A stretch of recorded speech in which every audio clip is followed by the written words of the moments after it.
Ayun, magandang tanghali mga boss, mga sir. So for today's video, yan update ko lang yung aming ginawa dito ang pagpreparasyon dito sa area na to kasi nga marami siyang gamit. Ayan o. Kaya ginawa namin, kaya medyo natagalan kami sa pagpipintura kasi nagdyaryo pa kami nito ng mga cabinet dito kasi yung cabinet daw hindi pa papinturahan yan. Kaya binalot namin ng dyaryo. Ayan, kita nyo naman, balot na balot sa dyaryo, parang kortina na yung dyaryo namin. At itong refrigerator, binalot namin ng binalutan din namin ng dyaryo. Yan. Kasi hindi namin mausod dito. Mas, pag inusod namin dito sa gitna, sisikip na. Kaya ganyan na lang. Iwasan na lang namin yan. Bago namin iusog yan, pag natapos namin yung karamihan na dapat pinturahan na yan. Bali yun na nga, naka-start na kami ng pa-primer dyan sa kisame. Siyempre yung kisame muna yung unahin natin. Pababa tayo. Yan. Time check tayo mga boss, 11:58. Ayan po. Bali break time na rin.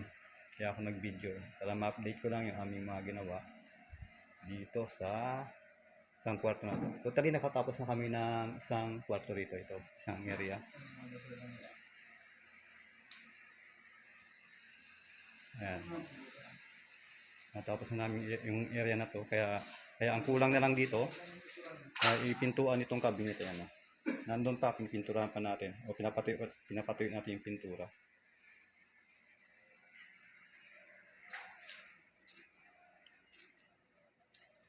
At ayun na nga, break time. Doy, break na kami, alas 12 na. Magbe-break na kami dahil alas 12 na. At ipapakita ko na rin yung pintuan ng cabinet doon. Tara, puntaan natin yung pintuan ng cabinet, yung mga pintuan niya. Tara, let's go. Doon tayo sa aming pahingahan.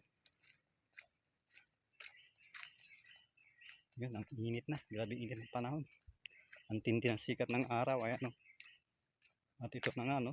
Ito na yung pintuan ng cabinet doon sa ibaba. Yung pinakita natin cabinet kanina. Ayan, kulay pink dahil babae yung nagpapintura niyan mga boss.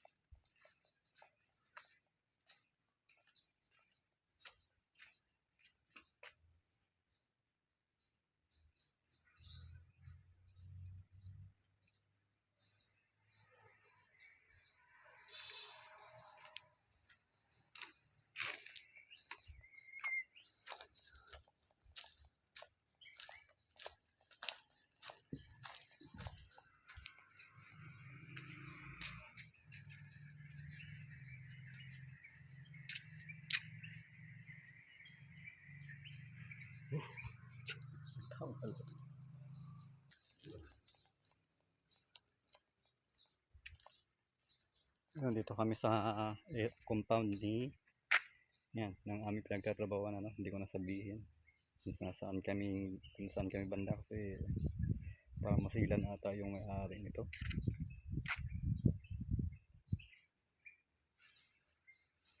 Ayan, yun po yung kapaligiran niya dito. Ang daming puno kaya hindi siya mainit.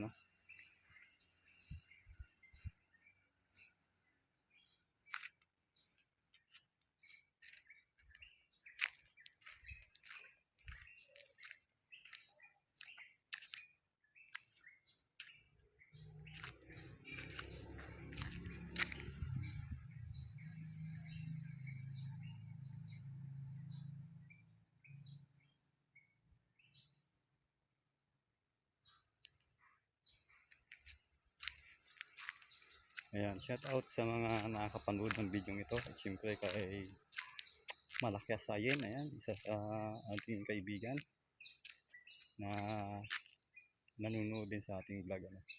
Ayan, at kay yung sa idol natin, si Tutu Alabado, ayan, at taga Plardel Aborlan, at sa kanyang asawa, ayan, shout out. At shout out din siyempre kay Nika Nakasi at kay Ma'am Sabalo, ayan, shout out. Shout out din kay Ma'am Dayna, ayan. So hanggang dito na lang ang video natin. God bless all. Bye.